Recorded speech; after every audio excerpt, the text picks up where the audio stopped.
Was that true about the first girl? She spit at you? Because they all sounded pretty timid. Welcome to WatchMojo, and today we're looking behind the scenes at some of the unbelievable true stories that Mindhunter is based on. Here's your warning, this video will contain major spoilers. Nah, I see what you're doing. I didn't do anything, so I don't know why you're looking at me like I did. Number 20. Humble beginnings of the BSU. It seems hard to believe that modern criminal psychology developed as recently and suddenly as Mindhunter suggests. When we know who the criminal is, we can understand what set him off. In a homicide situation, we do the inverse. We ask, what happened? Why did it happen that way? Which narrows the search for who did it.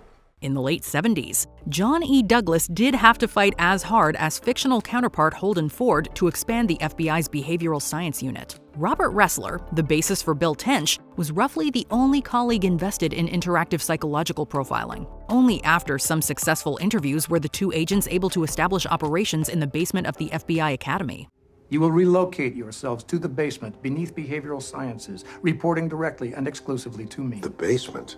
I'm 44 years old. Unlike Wendy Carr, though, Professor Ann Burgess didn't have to relocate to Quantico as a consultant. TV can hardly convey how small and stigmatized the BSU was early on, or how successful it turned out to be.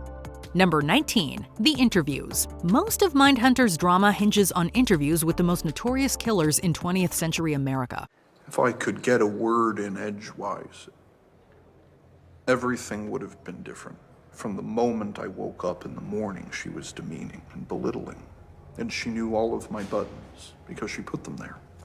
The way they compose suspense and story may seem impeccably scripted. In fact, many of these conversations are closely based on transcripts and tapes of actual interviews, some not even conducted by the BSU. Some actors also carefully reenacted their characters' behavior in video interviews from around that time. These verbatim dramatizations and their mostly accurate timeline support the show's authenticity in the development of psychological profiling. The writing did take some liberties to have the criminals serve the fictional interviewers' character arcs. Even if he takes souvenirs, your guy, I guarantee you he goes back. Can't resist it. Maybe he just drives by. Maybe. Otherwise, the chilling insights into these dark minds feel even creepier knowing that many of them are real. Number 18. Ed Kemper turned himself in. So how can I help? Okay, I'm an instructor working out of the behavioral science unit at Quantico, and I had this idea. Have you had breakfast? Can I get you something? You want a sandwich? Not only is Mindhunter an incredibly well-produced series, it also avoids gratuitous violence, instead focusing on the psychology of the criminals, letting them tell their own stories, or at least the actors playing them. Ed Kemper is an open book, gladly talking about his crimes in grisly detail. At the same time, I was living a vile, depraved, entirely parallel other life, filled with debased violence and mayhem and fear and death. Wow. Certainly seems to me like you had your own unusual MO. But he's also, interestingly enough, happy to dissect his own motivations and thought patterns. In Mindhunter, we learn that Kemper actually turned himself into police. When nobody came, he got sick of waiting, decided to turn himself in. Called from a payphone, confessed. This was also the case for the real Kemper. The reason? There was no talk of his crimes on the news, and apparently that made his fleeing justice feel pointless. So he called the police to confess. Number 17. The cross setup. The most creative plan to solve the 1981 Atlanta murders case involved placing wooden crosses at sites where the victims' bodies were found. We set up memorials for some of the victims. Put crosses at a couple of the dump sites. We make an announcement, hold a vigil. We can tie it to one of the stop marches. Holden believed that the suspect would be tempted to visit these memorials before a march to raise awareness of the killings, presenting an opportunity for an arrest. Alas, his superiors failed to approve and execute the plan in time. Everything is ready on this end. What's the problem? DC is discussing who should make the crosses. Excuse me? This storyline was based on an actual plot by John Douglas, which was indeed thwarted by FBI bureaucracy. The scheme shows just how desperate Douglas's investigation actually got. Number 16. Hance's runaround. One of Mindhunter's most bizarre cases is William Henry Hance. Mr. Hance, we'd like to discuss your mental state during and after the crimes. Let's start with the letters you sent to the Columbus police chief. The former Marine was linked to at least 4 murders, including 3 around Columbus, Georgia. His plan to throw off authorities with letters of confession that supposedly came from the vigilante group Forces of Evil didn't hold up. Robert Ressler was integral to capturing Hance, yet Bill is absent from the killer's dramatized interview. Otherwise, it's faithful to Hance's baffling testimony. The gaping holes in his plan and inconsistencies in his anecdotes are on record. How am I gonna throw them off my trail if they ain't going after those white men for her murder? The Forces of Evil. I see. It all comes back around. Like a donut. Just like a donut. An IQ test did rule Hance mentally incompetent after all. The BSU ultimately concluded that his case was unreliable in criminal profiling research. Hance's eventual execution raised important questions about mental fitness and racial biases in capital punishment. Number 15. How Montie Started. Montie Rissell's storyline demonstrates how a twisted mind shifts into a murderous one. He already had a history of sexual assault when he took out his anger at his girlfriend on a sex worker in 1976. The idea of doing it pops in your head like a sneeze. This was the first of the 5 women he pleaded guilty to murdering. He assured the BSU that his transition into a killer was really that sudden. As narratively convenient as that sounds, actor Sam Strike was repeating the real Rissell's words in his BSU interview. Nobody wanted me, man. Nobody on this earth ever wanted me. This interview was an important moment in criminal psychology's understanding of how violent tendencies escalate and relate to power. Sometimes, the truth is that dramatic. Number 14. Wayne Williams' press conference. So you were out working this late at night? But I had to go pick up a check. I'm a photographer. I thought you said you were in the music business. I'm a Renaissance man. They say there's no such thing as bad press, and that seems to be a philosophy that Atlanta native Wayne Williams subscribed to. After being brought in for questioning relating to the Atlanta killings, at which point he also volunteered to take a polygraph test, Williams called a press conference to proclaim his innocence. This guy may be worth our time. Let's go talk to him. Morning. Y'all ready? Here's a copy of my resume. Everybody take one. The rules are nobody shows my face. Y'all agree to that? Come on in. A Renaissance man knows how to get in front of a story. He did this of his own accord, seemingly without any outside pressure, which really goes against the normal behavior of pretty much any person who's been accused of horrific crimes. In the show, it all plays out very dramatically, but that's actually how it went down. Williams was clearly convinced that he would walk away from the charges. Did you kill those children, Wayne? No, I did not. Then why are you a suspect? I got stopped by the FBI at the James Jackson Parkway Bridge. They asked me what I dropped in the river. I said, nothing. Ever since then, they've been following me. For no reason. Oh, they got their reasons. Instead, he was sentenced to life in prison. Number 13. Ed Kemper's threats. You came. You made it hard not to. Throughout season 1, Holden Ford develops a unique relationship with Ed Kemper. In the season finale, Holden learns that Kemper has attempted to take his own life. Ford visits Ed, but when the guards leave, Ed suddenly rises and explains to Holden how he could kill him. I could kill you now pretty easily. Do some interesting things before anyone showed up. Then, he gives him a hug, an act so utterly terrifying it mentally breaks the FBI agent. In reality, this exchange didn't occur between Kemper and Douglas, but between Kemper and Robert Ressler, who inspired the character Bill Tench. During one interview, the guards changed over, and Kemper detailed to a nervous Ressler all the things he could do to him if he wanted. Lucky for Ressler, there was no hug. That is the truth.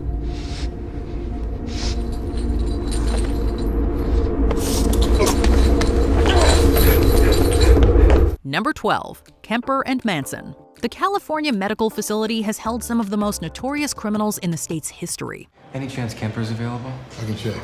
No, not Kemper. We came to see Manson. In 1974, Charles Manson was briefly transferred there for psychiatric care, before taking residence there for 9 years starting in '76. Ed Kemper has also lived at this facility since the 1970s. This true coincidence played into the fictional BSU's long-sought interview with the murder cult mastermind. Holden was particularly concerned that regular interviewee Kemper would get jealous of his neighbor. So Manson, huh? Word travels fast. Oh, it's hard to keep something like that quiet. However, there is no solid evidence that the two killers had a direct relationship in real life. Number 11, murder in Altoona. Holden and Bill first apply their profiling research with an investigation in Altoona, Pennsylvania. Beverly Jean Shaw, 22. Never came home from her babysitting job. 4 days later, we find her in the dump on Wapsanonic Mountain.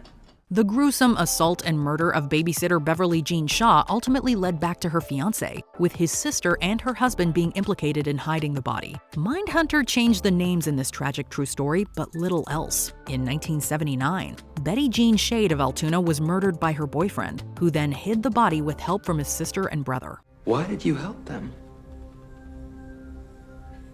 It's just what I've always done.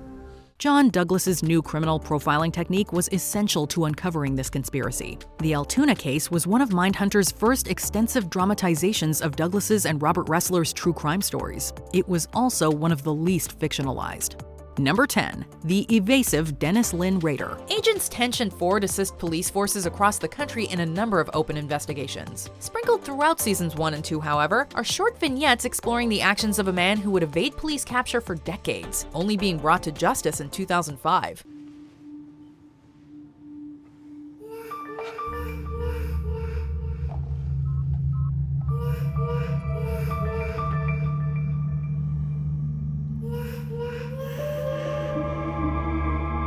The mustachioed man in question is Kansas native Dennis Lynn Rader, also known as the BTK Killer, standing for Bind, Torture, Kill. As in the show, the BTK Killer was on the FBI's radar, but they had no way of identifying him until much later. The show sets him up as the ultimate organized killer, and based on how well he navigated law enforcement in real life, that's not inaccurate.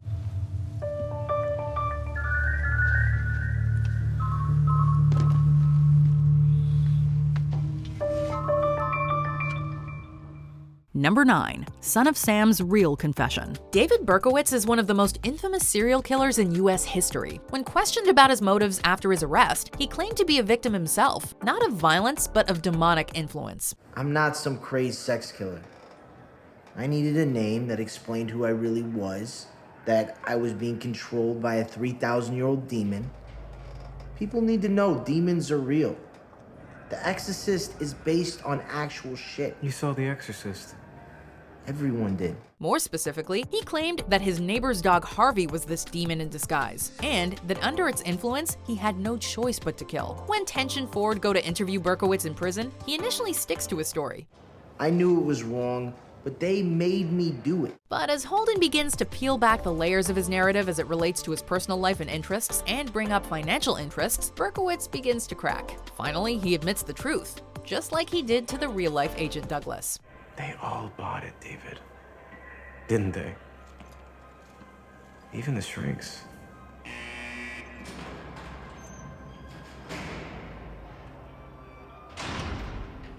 Especially the shrinks. Number 8, Jerry Brudos' obsession with heels. Just a healthy, red-blooded American male. What about the shoes? What shoes? In your garage, the women's shoes. Another of the criminals who Tench and Ford meet in season 1 is Jerome Henry Jerry Brudos. He proves uncooperative at first, but having done his homework, Ford returns armed with a secret weapon, a large pair of women's shoes. What's that? A reward for honesty. Brudos winds up using the shoes in a, let's call it, unique manner. Thankfully, there's no record of him having done that in real life, at least not with FBI agents present while in prison. But as for his obsession with women's clothing, shoes in particular, that is well documented. The nicknames he earned himself include the Lust Killer and the Shoe Fetish Slayer. In fact, he would often don high-heeled shoes after committing his crimes. So when did it start? Your interest in women's shoes? It didn't start. It was always there. Number 7, warehouse hostage situation. Holden Ford is introduced as a hostage negotiator at a warehouse, where a deranged bank robber holds a hostage at shotgun point, strips naked, and demands to speak to his wife. My name is Holden. I'd like to help you. Tell me what's going on. After Ford brings her in, the man simply turns the shotgun on himself. It was a gruesome lesson in not giving in to demands that could escalate an unstable mental state. That was the moral of a near-identical true story that John Douglas mentions in his memoir. One difference is that the real gunman actually spoke to his wife on the phone before his death. She is very worried about you. You talked to her? On the phone. Maybe you could talk to her on the phone. No! She has to be here. Also, Douglas was a sniper at the scene, having not yet graduated to hostage negotiation. Otherwise, his brief anecdote proved a shocking opener for the TV adaptation. Number 6. Henley and the Candyman. Dean Corll claimed at least 28 young lives as the Candyman. Holden and Bill could only profile him via the testimony of the man who brought him down. We're here to talk to you about the murder of Dean Corll and your participation. I didn't participate in anything. We can only go by your affidavit. I don't care what that says. I said I never killed anyone. Fellow serial killer Elmer Wayne Henley weaves the harrowing story of how he was sexually assaulted by Corll, then forced to become his accomplice in 6 murders. The teenager ultimately killed his mentor in self-defense before turning himself in. By the real Henley's account, this incredible tragedy is true. The Houston mass murders were not just valuable in the BSU's understanding of how cruel the Candyman was. You continue to bring in victims. Yeah. It was never done by my choice or want or need. But you stayed in the house. Why would you watch if you didn't want to participate? Dean wanted me to stay. Henley's tale was a dramatic milestone in understanding trauma and coercion in criminal psychology. Number 5. It wasn't their night. We'd like to have a conversation, Richard. Or what do you go by? Immediately after showing Ford and Tench how truly uncaring he really is, Richard Speck looks the agent straight in the face and delivers the chillingly matter-of-fact reason for his crimes. It just wasn't their night. It's so brazen, over-the-top, and offensively dismissive that you might easily assume it's creative license. The crazy thing is, it is a direct quote from Speck, just not one that he delivered to the FBI. In 1996, an explicit video leaked of Speck consuming drugs and having a sexual encounter in prison in 1988. In the shocking footage, Speck is asked about his crimes, and as explanation, he offered the same line delivered by the actor playing him in the show. Number 4. Coining the term. The concept of a serial killer has probably been around as long as the concept of murder. Yet many may not realize that the term has only been around since the 1970s. Mindhunter dramatizes its inception when Bill comes up with a sharper alternative to sequence killer. It should feel like a long story, continually updated. A series of killings. Serial murderer? Serial killer? It's better. Let's see if it sticks. That epiphany is likely fictional. But Robert K. Ressler really did coin the term serial killer to more accurately describe someone who habitually murders 3 or more people. This phrase and its concept quickly took off in popular culture. Now, people don't even think about how recently that happened. We can't like everything we do. We're talking to serial killers. Serial killers. New terminology. So you're just gonna say and do whatever you want. That's a true testament to the incredible impact of Ressler and his colleagues' work. Number 3. The controversial Daryl Gene Devier interrogation. You're the closest thing we have to an eyewitness. Well, I took your polygraph. I'm an open book. Thank you. Despite the violent resistance encountered during their interview with Speck, Agent Ford feels that he's learned something invaluable. When you engage with a killer on their own level, they let their guard down and start talking. And so when they're called in to assist on an open case, he takes the approach he developed talking to convicted killers and applies it to suspected killers. Definitely looks older than 12. That's what I thought. Okay. Thank you. So it's not just me. Well, and these girls these days, they're developing so early. They sure are. Holden's approach is disturbing, at times downright sickening, but he ultimately gets results. Now, as many know, Holden is based on FBI agent John E. Douglas. The subject of Douglas's first murder suspect interrogation was indeed Daryl Gene Devier. Much of this interview, including the use of the rock, was taken from the real thing. Number 2. The Bird. In Season 1, FBI agents Holden Ford and Bill Tench interview notorious mass murderer Richard Speck, who's been caring for a small bird he found.